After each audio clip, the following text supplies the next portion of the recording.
So I see a lot of people saying that they have a hard time. Sorry, I have like this habit of really making my eyebrows are driving me nuts. That they have a hard time. It's actually extremely hard. A lot of people cannot meditate or quiet their mind. I can tell you how I learned maximum security in county, but if I didn't learn to quiet my mind and meditate, I was gonna lose my cool quick, because it had been a minute and I need outside. And Max, you don't even have a window. You're like, there's one window at the end of the bay that you can see if you get to come out. If you decide to come out during those 4 hours, you can take a peek up there and you can just see like a treetop and the sky. Like, I need windows, I need outside, and I almost lost my cool. So I read a book actually about monks, and some of the methods that they use to teach one to calm their mind and realize it's not that hard. It's a matter of, for me, it was just a matter of realizing it can always get worse. I don't care what anybody says, how much you have been through.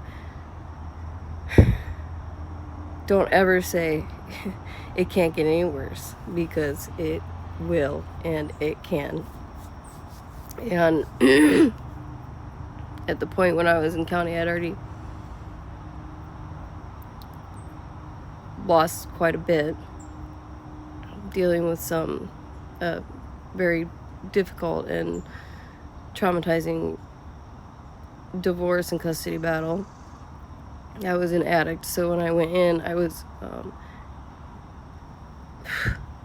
I don't know, a good week and a half, 2 weeks before I was solid detoxed. But it was a fentanyl addiction, so it was really bad.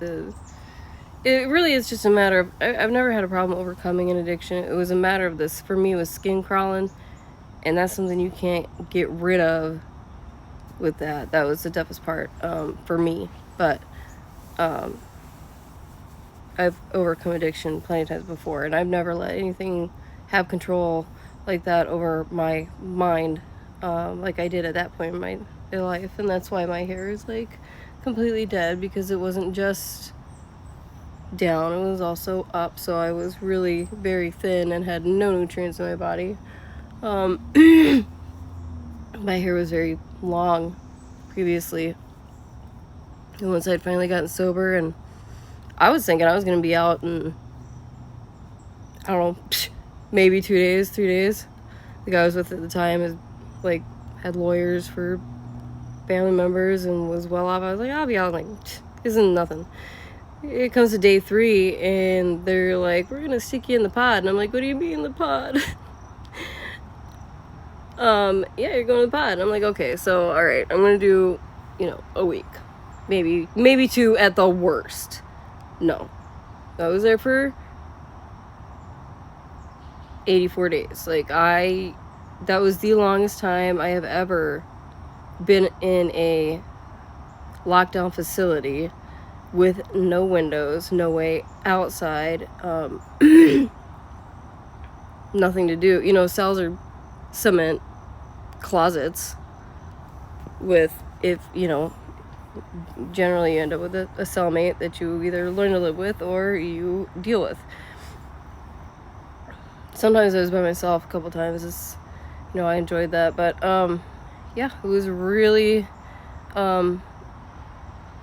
at that point in my time, I was having a very hard time coping. I was freaking out. I didn't think I was gonna be able. Jail is one thing I was always like, oh, I could do, in the minimum security, you can, there's, it depends on the jail.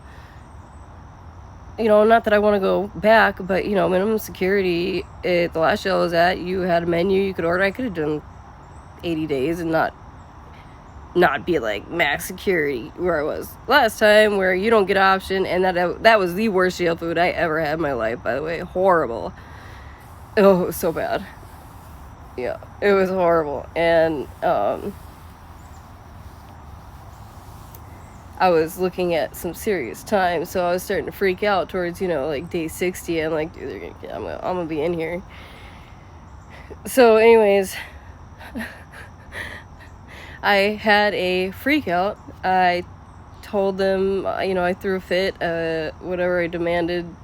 I was gonna make a mess, cause a scene, don't open the door type of stuff. And then I got to go to solitaire for, I don't know, like 3 or 4 days to calm my ass down.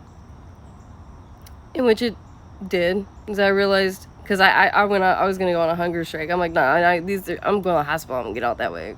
I'm not gonna eat. No, they were gonna wait till I was like, I couldn't do it. I was hungry day 2. I said, screw it. I'm gonna eat. Whatever. I can do this. That's what I said. Oh man, yeah. I had to learn how to meditate and meditate quick. But I relearned a lot of things that I forgot that I knew how to do. Like, I have trained in some areas of I'm not no expert, don't get me wrong, beginner levels of martial arts and stuff, and some weapons training, and I relearned that. I forgot that I knew how to do that. I relearned that in jail, and juggling and things like that. So that started to help me push my body to, and my thought process to at least push my body to get healthy again. And with time, I really learned to breathe and feel the release in every muscle, and just know that at least in this moment in time, I am breathing, I'm alive, I'm okay, everybody I love is okay. I know that I'll be eating, I'm clothed, I can get a shower, when I learn to, that's great. I'm happy with that. It could be way worse. I don't have any other tips for other meditating other than definitely going outside and being in a quiet, peaceful situation. Like I go on my back patio, as you can tell, all the time. I'm always back here. This neighborhood is nice and quiet. That's another thing. It took me a minute to adjust to. I'm used to loud domestic disturbances, drug users, people wanting to fight, police coming in and out all the time. This place is solid, quiet. And it's almost bothersome at first, but now I use it, and I use it to meditate, and I use it to do yoga out here. But I wanted to share it with you guys. I don't know even if that helps at all, but that's just kind of how I learned how to like really meditate and gain control over my insane thought process, because I do have ADHD, I do have a lot on my mind, I do have traumas, blah blah blah, like we all do. And it is very hard to learn to control the insanity without